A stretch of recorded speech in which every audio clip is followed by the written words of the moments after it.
বিকেল সিস্তানের সঞ্জরনগরে এক কিশোর দাঁড়িয়েছিল আঙ্গুর বাগানের কোনায়। চারদিকে সূর্যাস্তের আলো, আকাশে পাখিরা উঠছে, আর মাঝখানে দাঁড়িয়ে মঈনুদ্দিন। পিতামাতা কেউ আর বেঁচে নেই। শোকের ভার আর জগতের শূন্যতা যেন একসাথে বুক চেপে ধরেছে, কিন্তু তার চোখে এক অদ্ভুত দীপ্তি।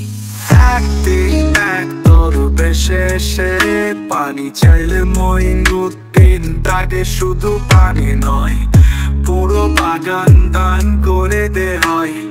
দরবেশ বিস্মিত হয়ে বলেছিলেন, তুই জানতে ছেলে, আল্লাহ তোকে জাহান্নাম থেকে বাঁচাবে।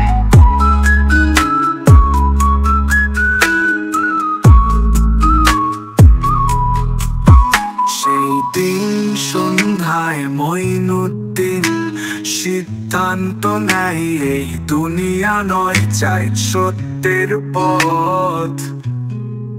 কুরআন ও হাদিসের জ্ঞান অর্জন করলেন।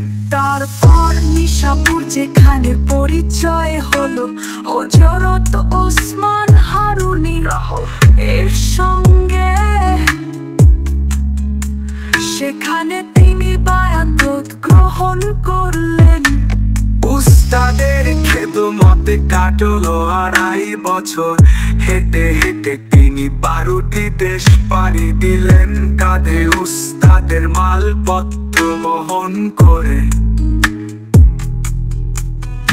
এই তরুণ তখনও জানতো না, তার পায়ে হেঁটে আসা সাদা মাটা জীবন একদিন লাখো লোকের জীবন পাল্টে দেবে।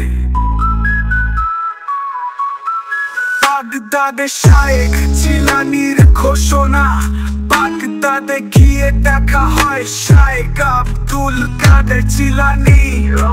যিনি তাকে এক বিশেষ দায়িত্ব দেন, তুই যাও হিন্দুস্তানে, আল্লাহ তোকে জাহান্নাম থেকে।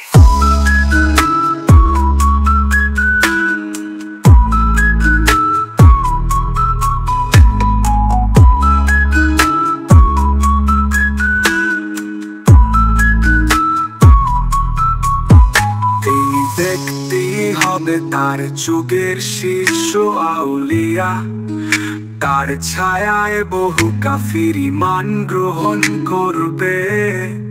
জিলানী তাকে এক বিশেষ দায়িত্ব দেন, তুমি চাও হিন্দুস্তানে, আল্লাহর দিনকে ছড়িয়ে দাও সেখানে।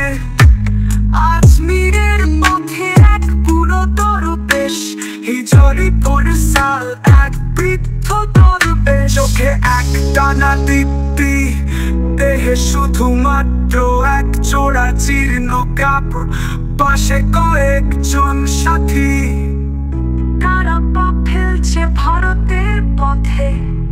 আজমির পৌঁছে মঈনুদ্দিন বসবাস শুরু করলেন আনা সাগরের কাছে একটি ছোট টিলায়। এখানে তখন রাজত্ব করেন রাজা পৃথ্বীরাজ, একদম শক্তিশালী রাজপুত শাসক।